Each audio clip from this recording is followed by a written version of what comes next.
Mr. Villalobos. Yes, sir. How we doing, brother?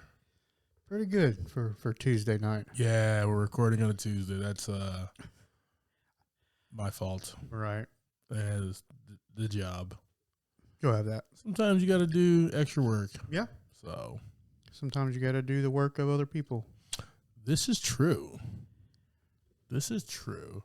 Buddy. Which sucks, but, it is what it is. It was a weekend to remember.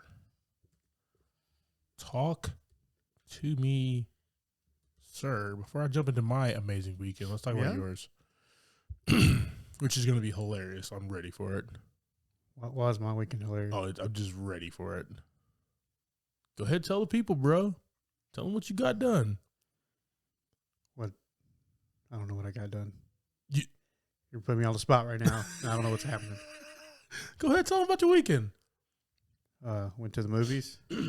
Yeah, we went to the movies on Sunday. What Yeah. about your Friday and Saturday? My Friday, I had band practice, Dope. which is always fun. Always a good time. My Saturday, I didn't really do a whole lot Saturday. You lucky bastard. That's what you're getting at. Exactly what I'm Okay, getting that's at fine. there, Yeah. Okay. It's been a while since I've had one of those type of Yeah. weekends. And this past weekend was not one of those. Okay. So we'll get to our movie that we went to Yeah. go see. But Friday night, met up with my fellas. Yeah. Had some wings and brews. Always good. Always good. Yeah. Even had a couple of puffs of a cigar. Oh, Not where'd you go for the wings and brews? So Question. my buddy lives in South Charlotte, Okay. like the Ballantyne area. He lives near this place called, I don't want to mispronounce it, so let me get my English together. Yeah. D. Peckers. Okay. It's a wing joint. Fair. But it's such a small place, we did not eat in there.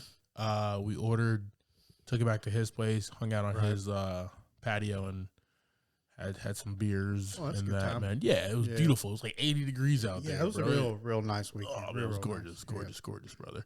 So definitely enjoyed that with the fellas.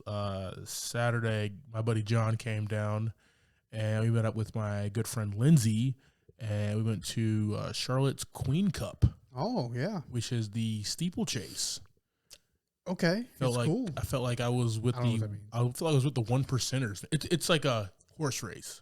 Oh, yeah. Yeah, I was betting on the ponies, man. Yeah. Even won a race. It's pretty relevant. Well, I mean, I hope you didn't do the same thing the guy did in this movie. No. This was actually kind of cool. It was just like a Yeah. quick like raffle. You put Right, $10 in, you pull a 10 number spot, out. yeah. It was super chill. But like the whole time when they were talking about like horse betting, Yeah. this movie that we're talking about this week, Lucky Number Slevin, is what I was thinking in my head the entire time. Right. But it wasn't that Like at all you bad. get your legs broken or something. Exactly. If you don't pony up the 10 spot. Exactly. So, the $10 made sure I had Yeah. multiple of those because I had no clue what I was in for. Take But care of man, John, it was but it was super cool, man. So like we had unlimited food, unlimited booze. Yeah, that's always awesome. We were like right there next Mhm. to the ponies as they were flying by. Like I have a video on the IG of them flying by me, man. It was super cool. Like I felt the gust of wind. Yeah. Yeah, man. This was a good time, man. Definitely would be back. Have you ever been to a race, like a NASCAR race or any sort of race at the track at all? I've seen Days of Thunder. Yeah. I've also seen the Talladega Nights. So that same thing you're thinking, like you felt when those horses came by, it's Yeah. kind of the same feeling you get the first time those cars went by like 200 miles per hour. Real. So Yeah. I think I've been to like a pole position or a pole night, Yeah. something, whatever happens on Friday. That's like qualifying stuff. Yes. Not the I've full done on that. deal. No. Yeah, I've been there in the bleachers and in the suites. You seem more like a sweet guy. Oh, that's where I don't ever want to go ever again. Caviar. Not be in a suite. Caviar. Never. Yeah. Oh yeah. I'll just throwing it everywhere. Yeah. He's like confetti. Yeah, we usually like confetti when we're up there because we don't have to pay for it. Dope.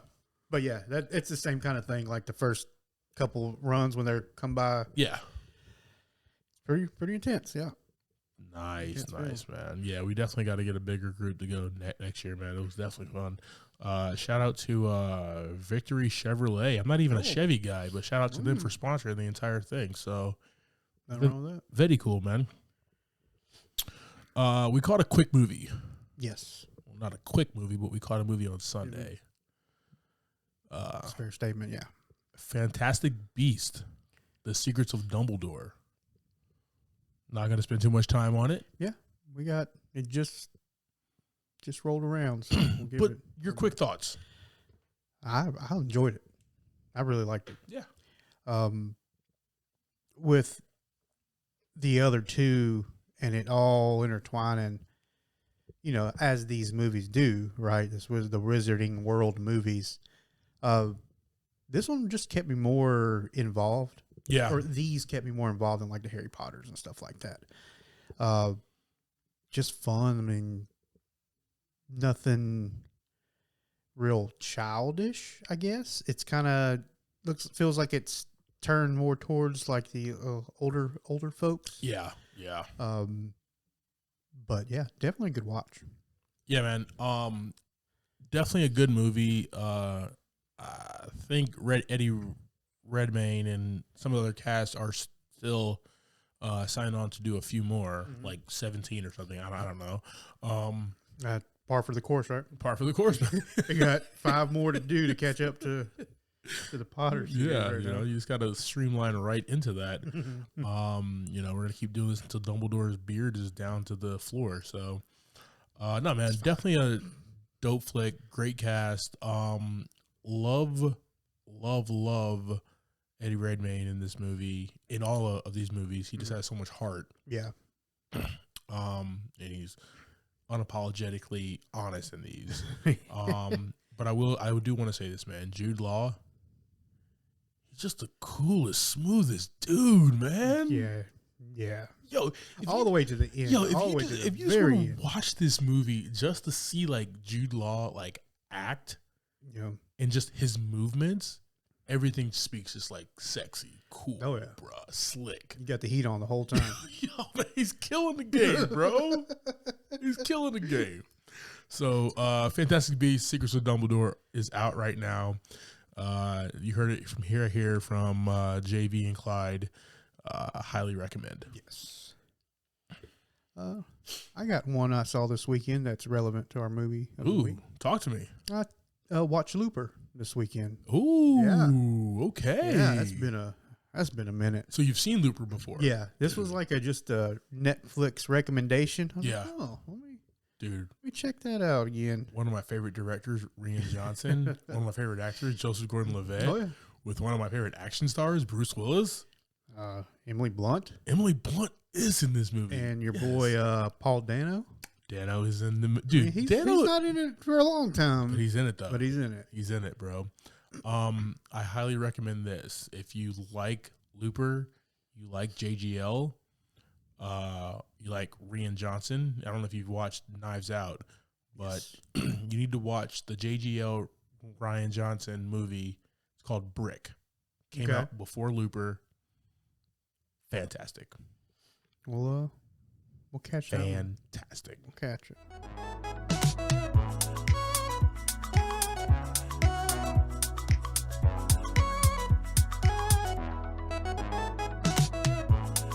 Welcome to this week's episode of Movie in a Pod. I am Clyde Smith. And I am Javier Villalobos.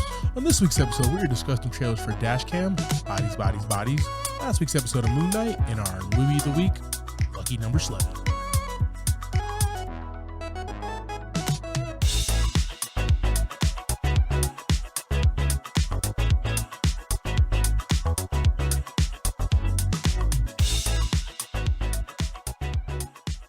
All right, JV.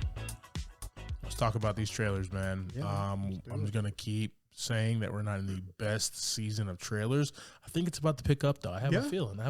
The trailers that are about to drop in the next few weeks, a month. Right.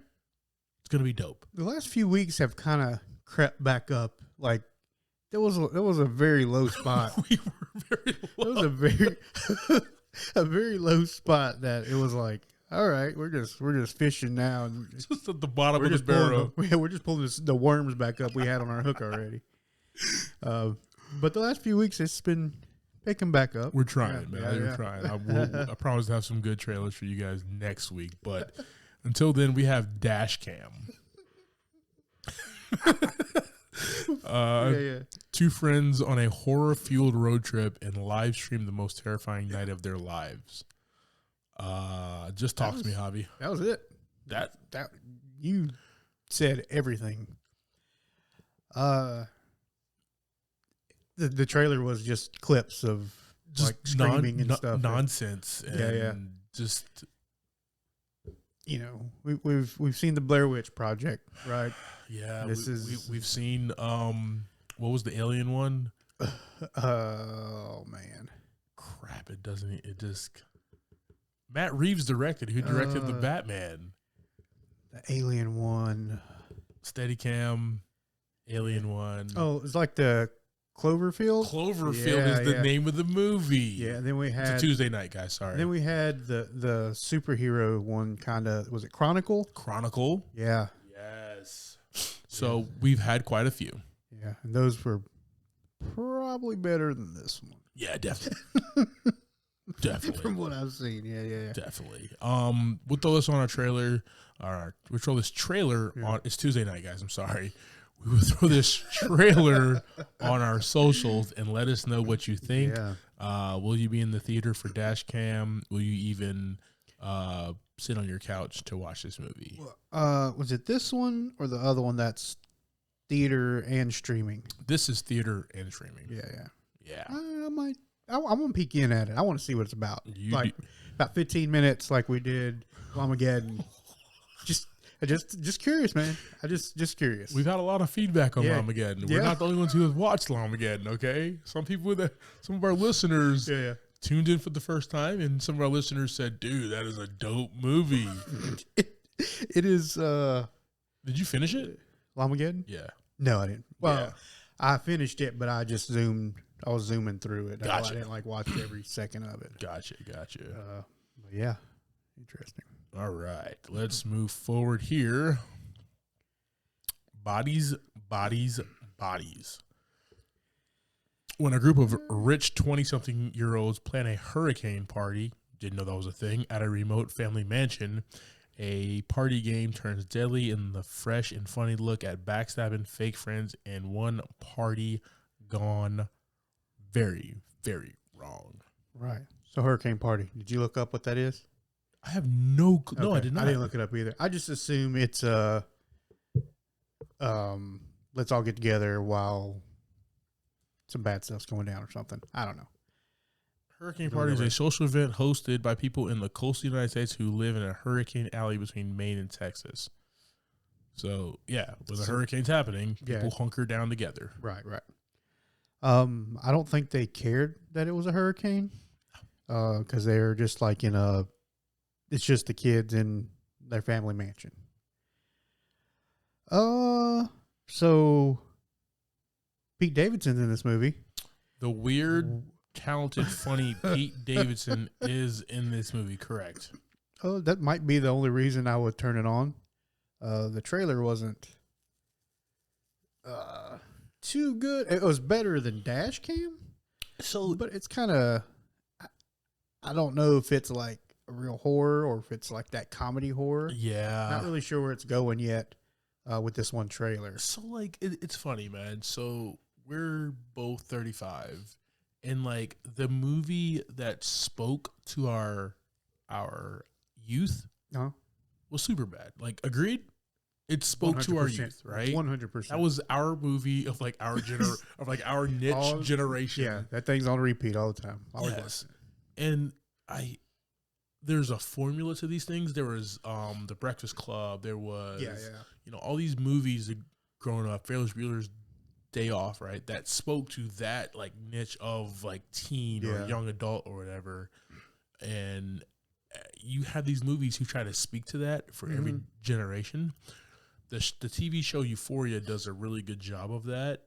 Okay, I haven't got to check that out yet, but it's a little weird. It's a little druggy, but I've seen clips and stuff, and it's Yeah. Kind of like you said. But it speaks to, does a really good job of speaking to like today's youth. Right. I know I sound like a 55-year-old man right now, and I apologize. I mean, but sometimes I feel like that when I get up in the morning. And I feel like this is what Bodies is trying to do. Yeah. It seems very youthful writers and directors and stuff, and Right. also like the commentary that they have here. Because they're just at a party. Correct, but like my point is like the trailer I couldn't connect. Yeah, yeah. I was too old for this trailer. I feel like I'm too old for this movie. And Yeah, you know yeah. what? For our younger listeners who enjoy stuff like that, who can connect, this is probably awesome for them, right? Yeah. They speak the lingo, they speak the language, stuff like that. We just do not anymore, Right. For that was See, Michael Cera and Jonah Hill. yeah, and it's kind of like on the female side, right? It's seems like there's a lot of female humor Yeah. going on in between the girls. Then you got Pete just kind of It's just there. it does not seem relevant at the moment in this trailer. He's just odd. Yeah. He's very odd, but he's like the only guy there, right?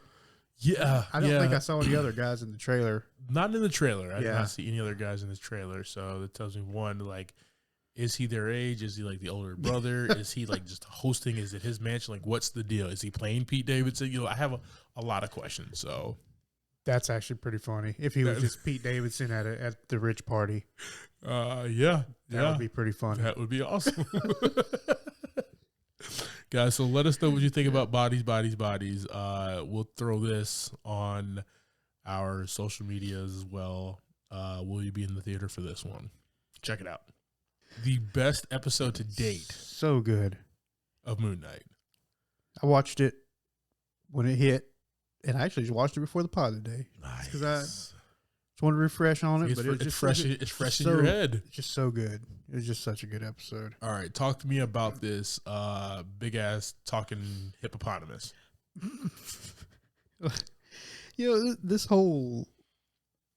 These last 4 episodes have kind of got us here, right? I mean, they led us directly to this episode, which is like fill in blanks.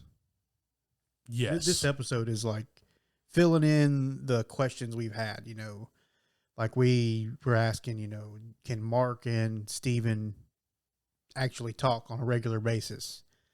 We find out they've never had to, right? they've never met. They've never, yeah. I mean, They didn't know each other existed. Yeah, within this last little bit, they finally started communicating. So that it kind of answered our question there. I mean, they don't know if they can or not either, right? Yeah. We see trauma. We see all that stuff going on here, and so much, just why they are there, why they're in that situation where there's Mark and Steven. I don't want to give a bunch of stuff away, but we find that out. Yeah. And we're just kind of leading into this last episode where I feel like they're just going to throw a lot of stuff at us in this last episode. Like breakneck speed. Yeah, it's just going to kick off and it's not going to stop. And that's the normal Marvel thing, especially if they hold everything. They did it with WandaVision. They held everything close to the chest. Everything was such a slow burn and unraveling of the onion until you get to that last episode. The last episode was like, what the is going on here? But this one's been fast. Like, a lot's happened from the first episode to this one, and then this one just stops, and it explains it's everything. Going back and filling in the blank. Yeah, that's something like we see everything happening. Yeah. We don't understand what's going on. Exactly. And then now we are in a place where we understand. Yeah, we basically know the majority of Mark and Steven, their backstory. Exactly. I would like to see the other, like when he blacks out, I would like to see that other side. Yeah, that's coming. I would love to see that other side. Dude. I want to see that because that seems like so much fun. Yeah, and I don't know, man. This was just like so emotional, and it was like really, really tough to watch some of that stuff. Like, and it not be like sad, you know? Like Yeah. sometimes you can watch some stuff and be like, okay, he's had a bad time or whatever. But this guy, he just lays it all out there for you. It makes you feel really sad, like, for this character. And like, I guess the question is like, when do you think? I know I have an idea in my head where Marvel, you know, the MCU decided to create more emotional, in-depth characters who go through some shit. Mm-hmm. If you can guess, I mean, it just whatever you think. We're just having a conversation. I think it really just kind of started with like the Falcon and the Winter Soldier. Oh, you think it was that? I mean, the movies are fun but they really don't dig deep into like anything outside of the Avengers problems or the superheroes problems. But when you get into like Falcon and the Winter Soldier, you'd start digging deeper into society. Yeah. And I'm sure they've hit on it here and there in the movies, but not like these series have really started. Okay. As far as Marvel. So I am going to actually talk about a movie. Okay. And I'm going to say it was Captain America Civil War. With that whole Tony Stark arc. In Civil War? In Civil War with his, you know, him seeing the lady in the beginning of that movie, really emotional. Yeah. Him deciding to join the Accords, and then like, you know, him thinking about his parents, and then finding out that his parents died. His parents were not in an accident, but they were murdered. Right. Finding out that the dude is right here. That Steve knew the entire. That was it. Like I went on. Like usually we're on some bullshit with Tony. Yeah, but we got some. Hear me out. We got some emotional depth. So moving forward, we got like Black Panther, which like that with his cousin and his dad and his uncle, emotional, right? Emotional damage. I don't know how to do that meme. That gift, but you gotta have a. I believe there's some. You probably shouldn't. I probably shouldn't do that. Yeah, it's probably for me to do that. But if you could just put it in the post here, we can make it happen. Put it on the video. But then it just carries, right? So it carries into what Wanda goes through and Infinity War. It carries into WandaVision, catching up Falcon Winter Soldier.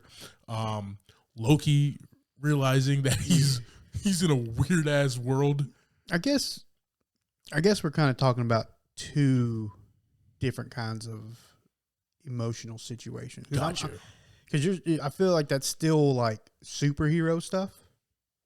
Kind of. Okay, I got what you mean. It's still. I got what you mean. And then you have like Mark and Steven, which are like deep emotional people. I got what you mean. I mean, the stuff with Tony and his parents, you know, that's still emotional. Obviously, it's not, you know, it's still parental stuff, all that, but it's still kind of like wrapped up in all the superhero stuff. I mean, I agree with that. You got Bucky, who's an old man, along with Steve Rogers, stuff like that.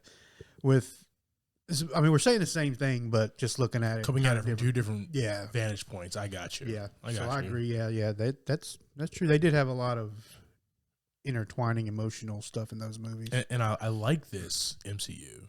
You know what I mean? Like we can have our fun, but we also get to see Aunt May die. Yeah.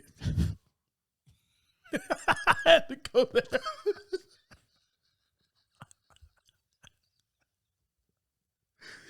Oh no! All right, so no. so wrapping up this episode, man, we learn a lot backstory. We see how he becomes Moon Knight. Yeah.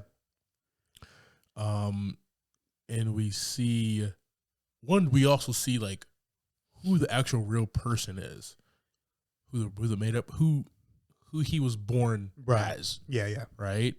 So we find that out. And at the end, unfortunately, I mean, the episode comes out tomorrow. We lose one of them. At least we think we do. You know. As of right now. So right. We'll see what happens. Yeah. Definitely check it out, guys. Talk to us about Moon Knight, man. This is one of our favorite shows that have dropped on Disney Plus. So we get pretty excited about it, and then the next one comes out, and we're like, Yeah. This is our favorite one. Although I think the next one's, is it Miss Marvel? Yeah. I think so. Yeah. Which, like, I'm not excited about it right now. Right. But watch it be dope as hell, though. You know what I mean? Watch them be like, I'm just going to watch it to watch it because I watch them all. And I'm going to be like, damn, this is actually, like, it's my new favorite one. Fire.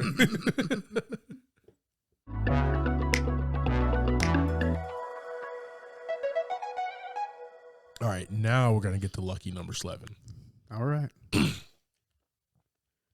Guys, this movie was released in the good year of 2006. A few movies that also came out that year.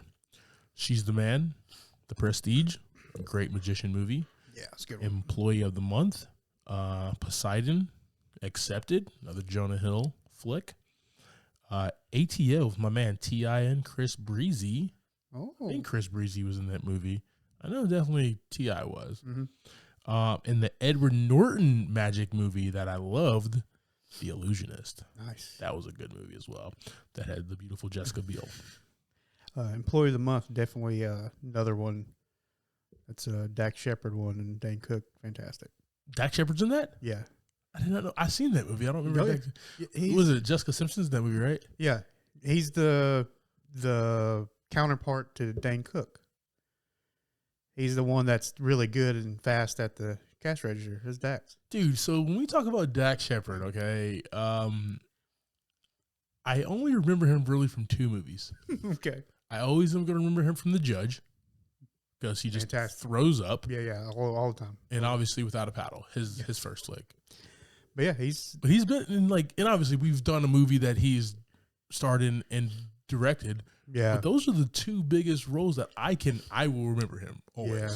That I don't have to recall or anything. Right. So Employee of the Month was pretty good too. He had a big role in that one. Okay. So budget $27 million. Oh, you're just gonna jump We're over here. Just going right into it. All right. Was there? Did you need something else? Yeah. Oh, I thought you were done. I apologize. Because we got no structure today. Tuesdays. Movie is directed by Paul McEwen. We got to tell him who's directed by, and is written by Jason Smilovic. Am I good? I think you're good now. Okay. All right. All right. Budget for this one, we had $27 million. Box office brought in $56.3 million.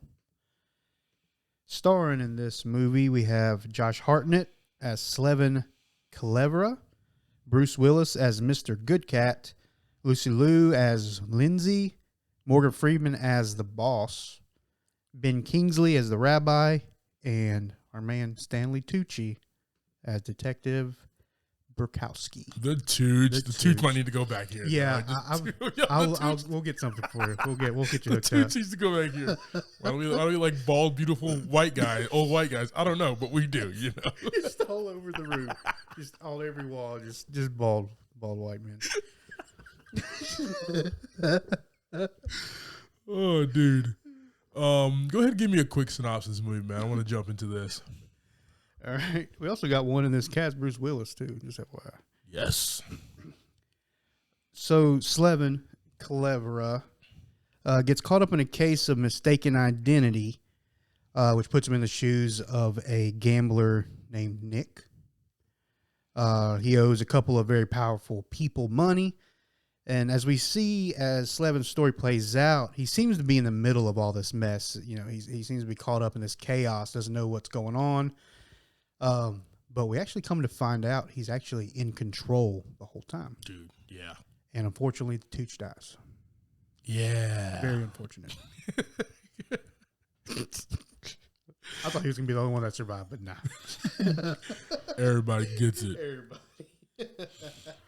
All right, man. Let's jump right into these characters here. And off the top, we got Josh Hartnett as Slevin Clevera. Dude, I will say this. During this time, came out in 2006, mm-hmm.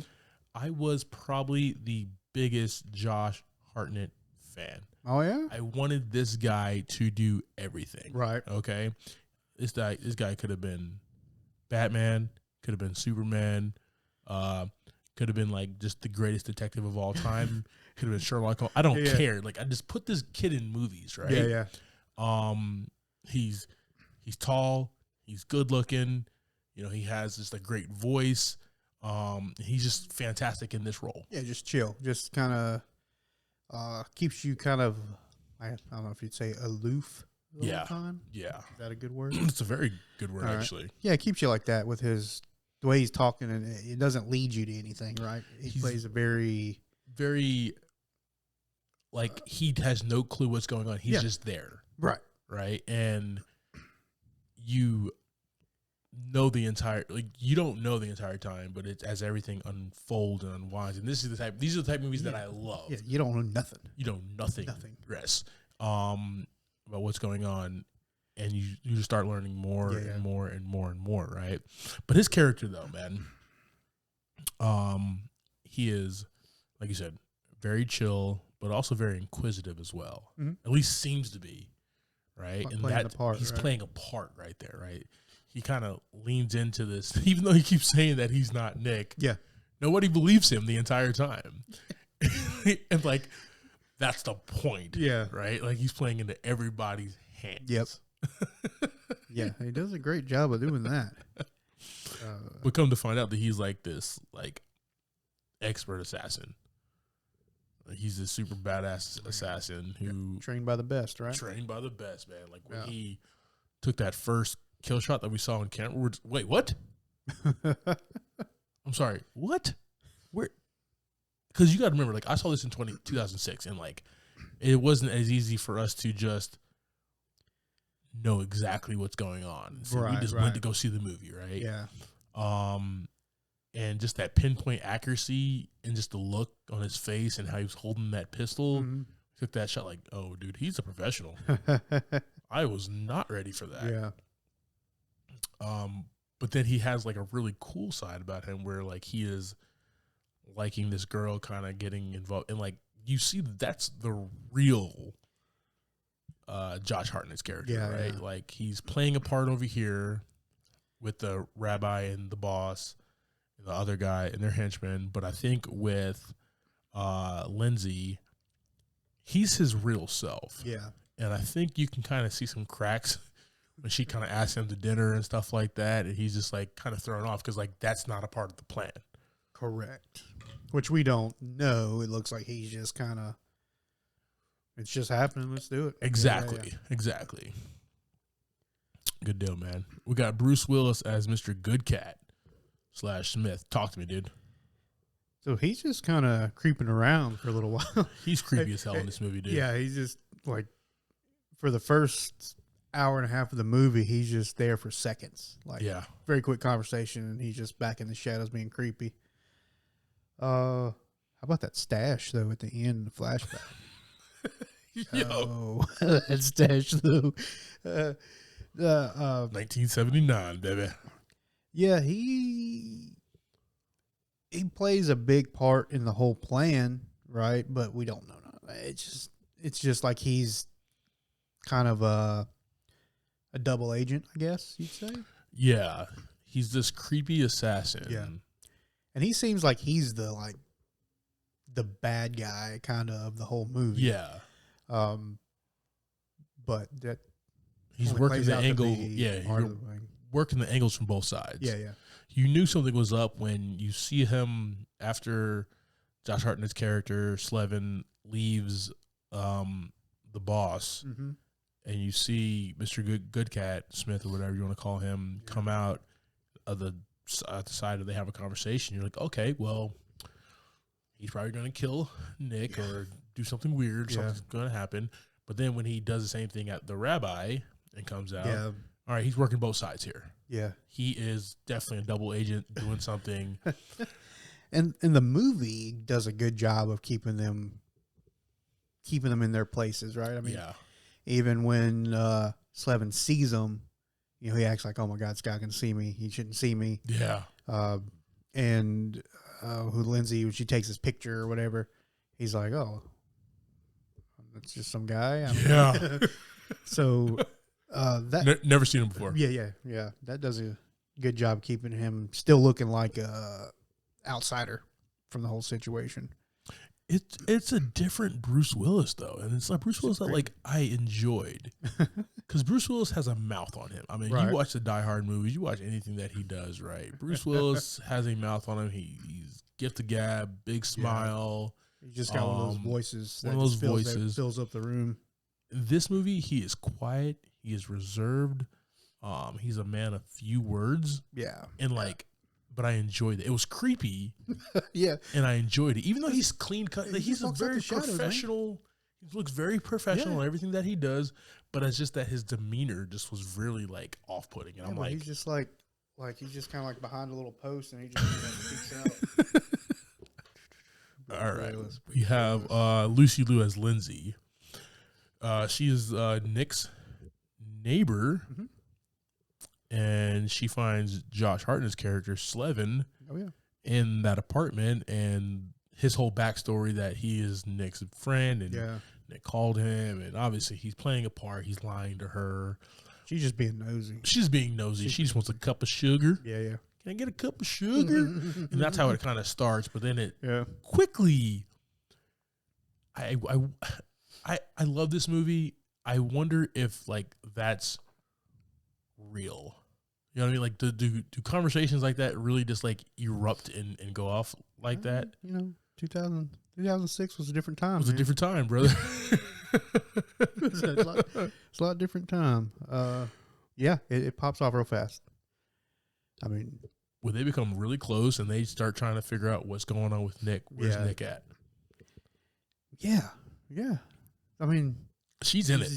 She takes no time to just like throw herself into this situation. Like, I think he's missing. Like right off the bat, something's wrong. We got to figure this out. Yeah. We're going to get to the bottom of this. Yeah. And then years later, she plays Sherlock Holmes' partner in the show Elementary. So it all just works full circle. Good job, Lucy Liu. She was a good time in this movie. She was fun, man. Yeah. She was fun. She was inquisitive. I liked that they gave her all that knowledge about the Bond films. Like, woman after my heart right there, bro. Woman after my heart. Okay. I think she just happens to be the coroner, right? Yeah. That's a lucky number Slevin. Yeah, I mean, it all goes back around, right? So she is the coroner in this movie. It just so happens that is her career choice or what she does here. Yeah. But I really like her in this role, man. Like, they give her a lot of great lines and great character development, man. I will say this. From, like, our top, like, 5 or 6 top build here, even on down, like, Corey Stahl was in this movie. Such character development, man. Like, these characters were just rich, and that's what I like about this movie. Morgan Freeman as the boss. Talk to me, brother. Morgan Freeman was Morgan Freeman. Damn right. Give me that voice. Yeah, that's it. That's all he needs. He's in the office. He doesn't ever leave that office. He's just sitting or standing and talking. That's all. That's what the man gets paid the big bucks for, right? Yeah, so he's really emotional right now because his son was murdered. Oh, yeah. And he knows up and down that it was the rabbi and the rabbi's team who killed his son. So he wants to kill the rabbi's son. Mm-hmm. So this is where it kind of hatches the plan of him getting Nick Slevin's mistaken identity to kill the rabbi's son. Yeah. Right. I will say this is a movie that you have to follow. You can't play Candy Crush while watching this movie, right? Because it is. I'm not going to say that it's convoluted. Convoluted means like there's a lot and it doesn't make any sense. Right. Everything in this movie makes sense. You just gotta stay in it. That's the hard part. That is the hard part for 2022. Yeah. Because it's hard for us to stay focused, especially if we're on our couch. Yeah. It's a lot easier if I'm in the movie theater, right? I paid for that. Exactly. I'm gonna know what this movie is, but dude, I have Candy Crush right there. Yeah. Done. Yeah, and honestly, for me, like, it was hard. Yeah. It was really hard. Not because I wasn't watching it, just because there's so much dialogue you got to follow. Dude. So much dialogue you got to follow. And if you miss some, like 10 minutes later, you're like, 1,000%. Okay. 1,000%, bro. Because I missed like a little piece of it. I just didn't catch. I guess when they were kind of going through the books, Yeah. like I didn't quite put that together that they used the two books to find Nick and all that stuff. So I went back and I was like, what did I miss here? And yeah, it's just hard for some of these movies that are dialogue heavy. It is definitely hard, man. And that's what makes it so, like, in my opinion, there's good ways to do it and there's bad ways to do it. In this way, it wasn't just a word vomit. Like, everything had a purpose. Everything had a meaning in this movie. Yeah. Right? And then the fact that you were able to rewind it and like put the pieces together. Yeah. Oh. Yeah.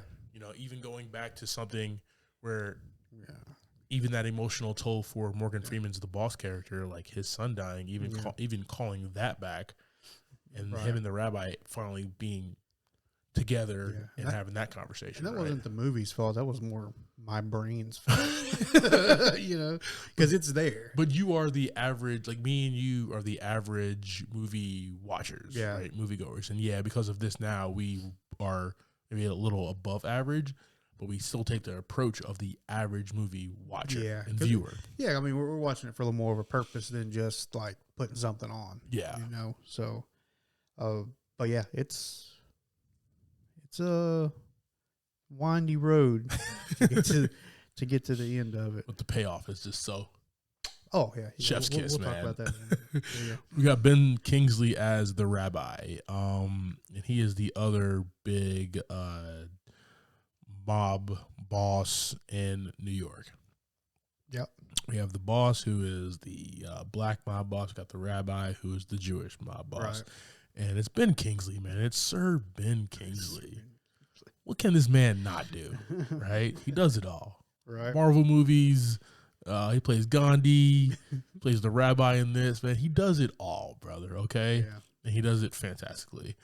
Really liked him. I liked his voice in this, man. Mm-hmm. Very strong voice. And every time he spoke, it was like he's like, all right, I'm matched up against Morgan Freeman, who is a natural at this. Natural at this voice and commanding. Mm-hmm.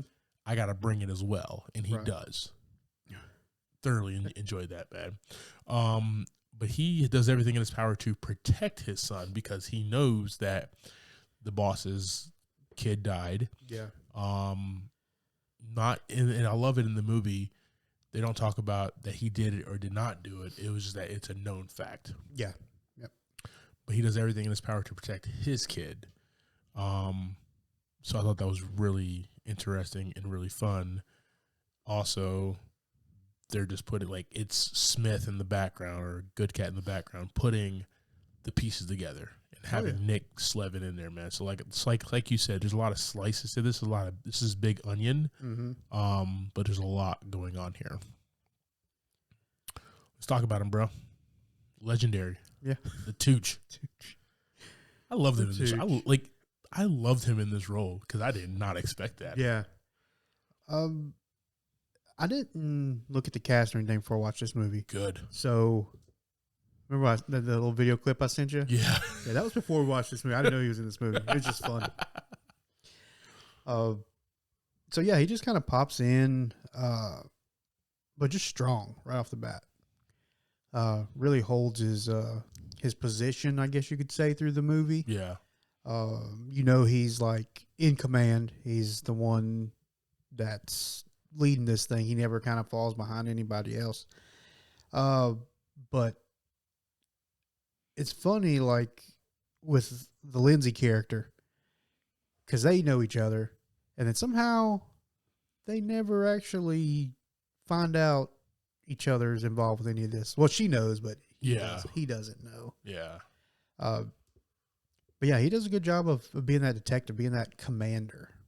Yeah, and you don't know the entire time. Like, it just doesn't. There's no draw. That's the one thing that there was no pieces.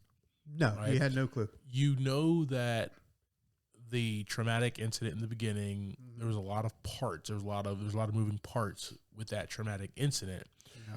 What you did not know, though, is who was involved with that. Yeah. And that was such a, dude, this little nugget that was just hanging there, right? Just a little, like, I can feel like the storyboard was like happening, and they were like, this will be dope. Let's put this here and plug this in. And now it's a perfect movie, right? And I feel like that was just beautiful there, man. Yeah.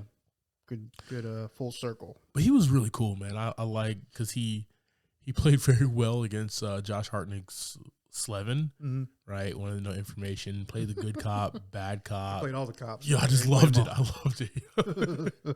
So you also think, like, is he still on payroll somewhere? Or is he a street cop? What's going on now, right? What's going on? Matter now, right? No, it does not, man. Somebody got a pay raise somewhere now. Let's talk about, man, and this movie is a really good for this topic, man. Just the sets, the look, and the feel of this movie, man. Right? 2005. This had a really cool look of just New York. Right. Right, the city and everything. But I'm not going to say it's the effects, but I guess the filter of this movie, right? Yeah. It brought, it was something different. It wasn't quite like a darkness, but it wasn't a light. It wasn't like, clean. It was in the middle, kind of dirty, like you say. It was cool. They had them showing them like in two buildings, right? Yeah. And the buildings are faced, like the two bosses are just looking at each other out the window. All the time. They even say at the end, like, I've been, trapped inside that building for 2 decades. Yeah. From myself, you know what I mean? Like solitary confinement and stuff like that. And I love how they kept going back to that as well, just showing the two hierarchy of mobsters in the city. Yeah. So like I said, I love the look and feel of this movie, man. One other thing I want to talk about is Josh Hartnett was dressed dope as hell in this movie, bro. Like, yo. My man wore a towel for the first 20 minutes. And looked and pulled it off. I mean, I don't know how that towel stayed on, but. And pulled it off, bro. A low-rise towel for a long time.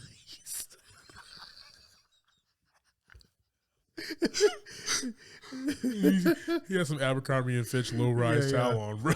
I don't know how. But when he finally put clothes on, man, he looked sharp. Everybody actually, bro, like, this is what I love about movies like this, man. And Christopher Nolan's a big proponent of it. Mind you, before Christian Bale, Christopher Nolan wanted Josh Hartnett as Bruce Wayne, by the way.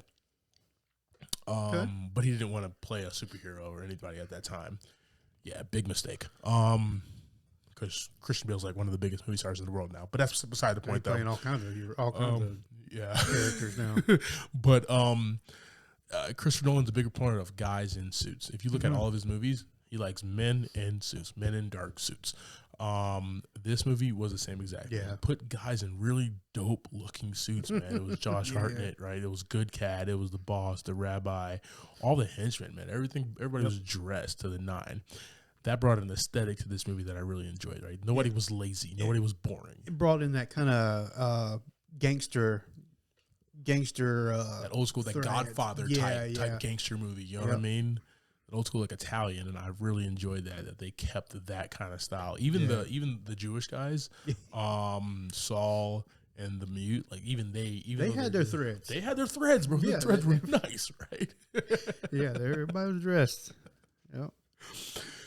And then just real quick, man, the music kept me entertained, right? The music kept the flow of this movie, and it kept you guessing. Just like, for an example, the scene where my man is, when they're unraveling everything at the end. Yeah. And you still want to know, like, how those people in the beginning died. Right. And then you just see kind of like he's on that rise or whatever. Yeah. And the music is just chugging and chugging and chugging away. And then he just takes a shot and it's him. And you're like, oh, okay. Good K. You're just all over the damn place, ain't you? You've been doing all kinds of work. Just bodies, dude. Bodies, right? Yep. Good deal, man. Good deal. All right, man. So a quick theme about this, man. This movie, revenge is a dish served best cold. I don't know. Did I say that right? I have no clue. You're so close. You're so close. I said it wrong? What is it? It's revenge is a dish best served cold. Revenge, I think. Dish best served cold. Yes. I think you said served best cold, or you said something like 2 words backward. That's all. Vengeance is often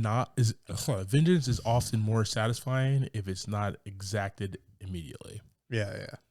And this was, and it was a big surprise. Years in the making. Oh, dude, he wanted to gloat. Yeah. I loved it. Basically, at the end,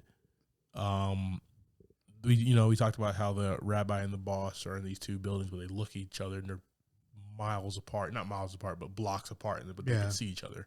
At least looking through the windows and everything. Josh Hartnett, Slevin, puts them in the same room. Yep. And they have it out. And the entire time you find out this unraveling that Slevin had a plan. He's been in control the entire time. Yeah. I even loved how the rabbi was like, dude, whatever they're paying you, I'll double or triple it. Yeah. He goes, I'm doing this myself. I'm in control. And at that point, they were just like, oh, shit. Yeah. We're effed. So, yeah, man, like revenge is a dish best served cold. I said it right that time. Yes. And he took his time. Yeah. That was the beauty of this movie, man. Just the whole plan from start to finish. Loved it.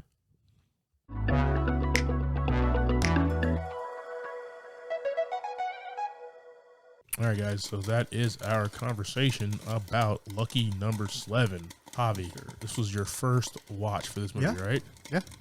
Talk to me, brother. What are your thoughts and ratings? A couple things. Yeah. Very, very long beginning of this movie. Yeah, I love it.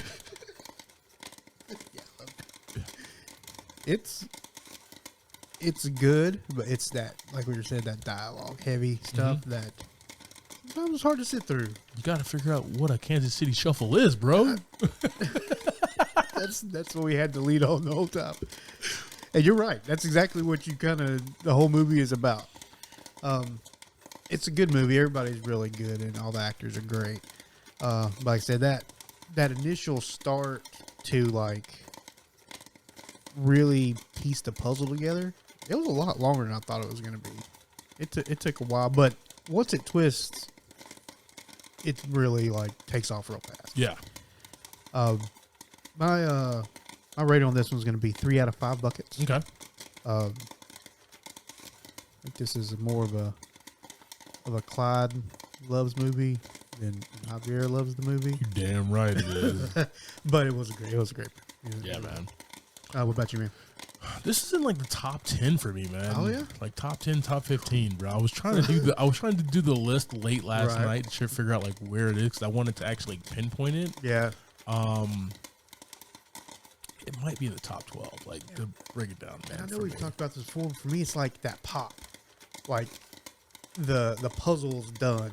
Yeah. It's hard for me to go back and enjoy it even more again when I know the puzzle. Yeah. You know, and you know the funny thing about that, right? Like, yeah, the puzzle's done, but enjoying the ride, and enjoying the character development again. Like, we have rich characters here, and just seeing that on screen is what I just love to rewatch. Yeah. I can't say much. I like to rewatch. I said Employee of the Month, so you know that's my thing, I guess. Hey. Golden comedy right there. Man, this one gets 4 buckets of popcorn for me, man. Yeah, this is definitely a movie that I just fell in love with after the first watch. Just some rich characters, some great acting. The plot, even though a little long in the tooth at times, the payoff is just beautiful, man. That payoff is just chef's kiss. Yeah. I was talking to my wife about it. I'm like, this It's a long beginning of a movie. Yeah. When is it gonna flip? Yeah. And then when it does flip, I was like, holy shit. Yeah. So yeah, man, give me 4 buckets of popcorn for this one. Definitely rewatchable.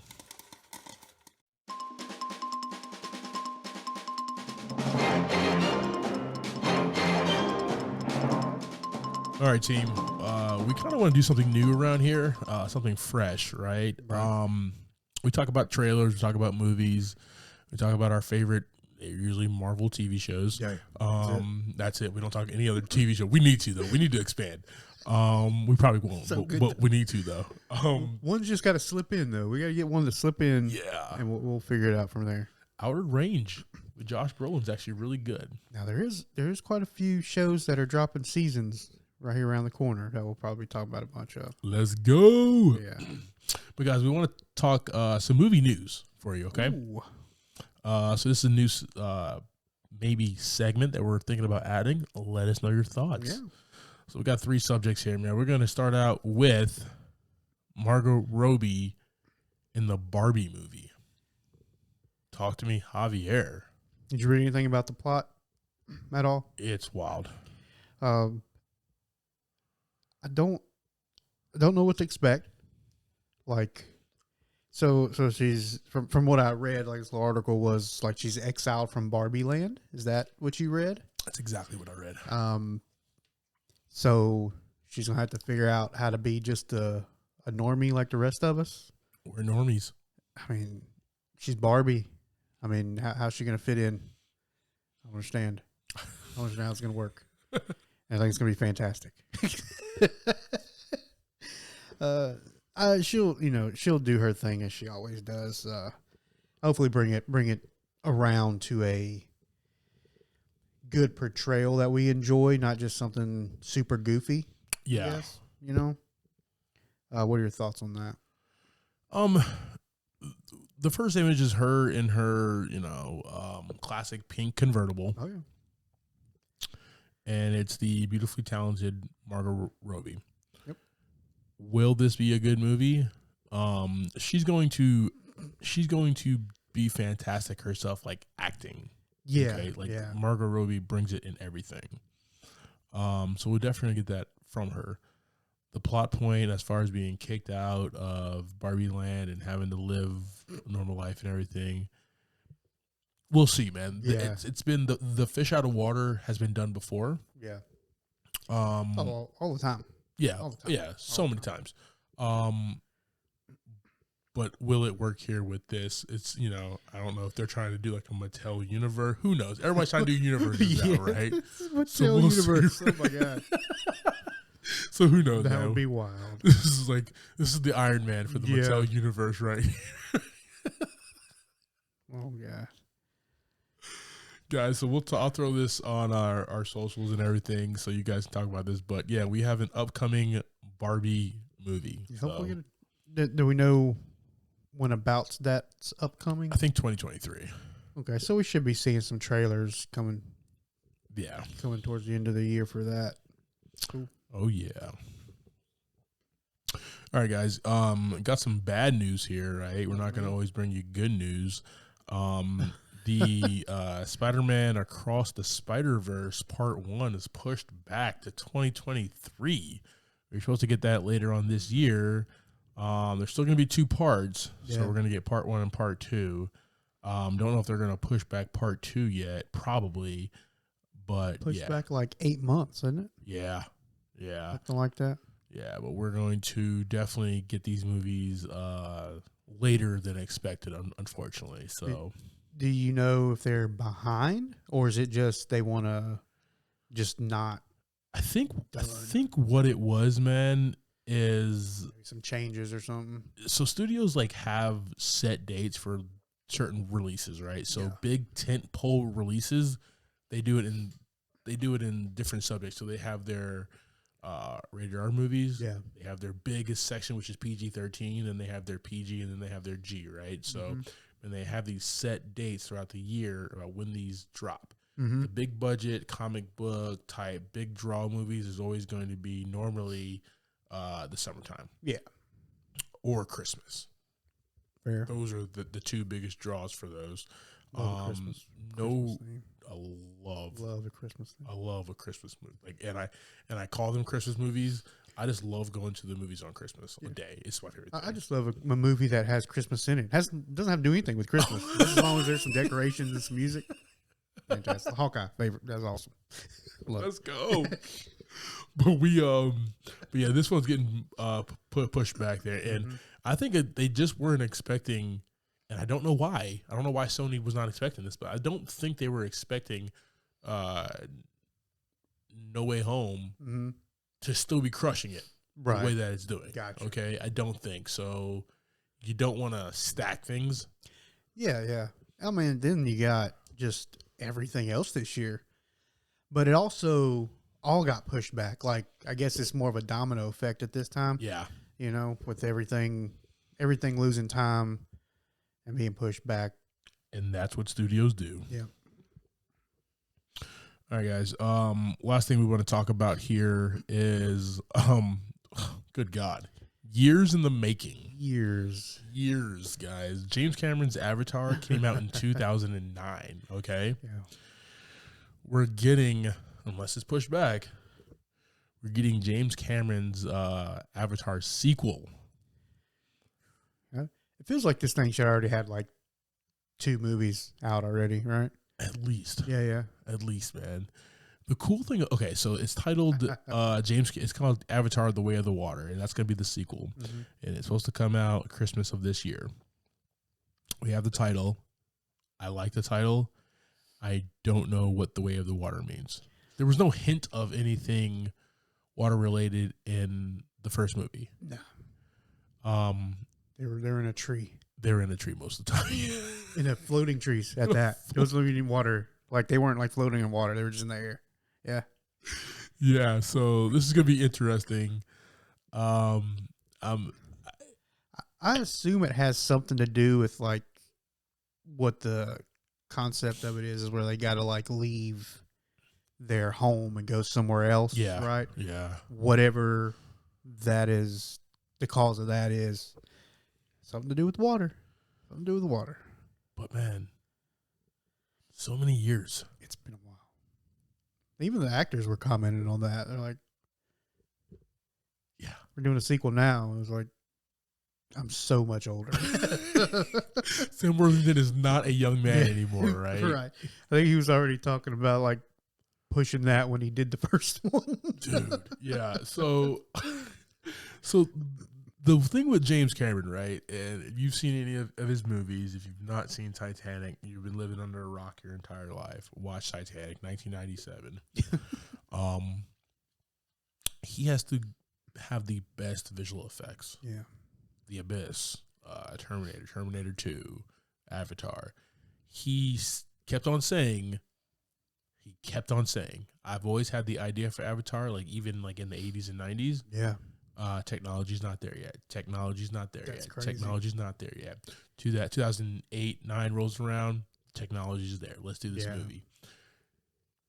What he wanted to do for the sequel, same exact thing. Technology's not there yet. But we have all these Marvel movies. We have Superman fighting Zod in the middle of the air. We have all this, and James Cameron's looking at that, being like, "Yeah, the technology's just not there for what I want to do." Yeah, because he wants to do like big IMAX type thing, right? He wants to do the biggest, most beautiful movie on the planet, and that's what Avatar was back in 2009. Agreed. Avatar was gorgeous. Agreed. And so the sequel comes finally this year, unless he pushes back because technology's still not there yet for another 30 years. We finally got this movie, guys. Oh, Avatar video game as well. And I'm sorry, what? Avatar video game? We're getting an Avatar video game. Oh, yeah. It's going to be like an open world Avatar game. I'm going to be a 9-foot blue guy? Yeah. Ooh. Like ride dragons and all that good stuff, yeah. All right. Take a peek at that. I'm not sure when that comes out, but that is, I think it's another one of those things that have been like, yeah, it's coming out pretty soon. Just never said when it's so soon. It may not be real. It may be fake news. But Our first news segment, we're sharing fake news. No, It's a real thing. It just doesn't have a proper release yet. Gotcha.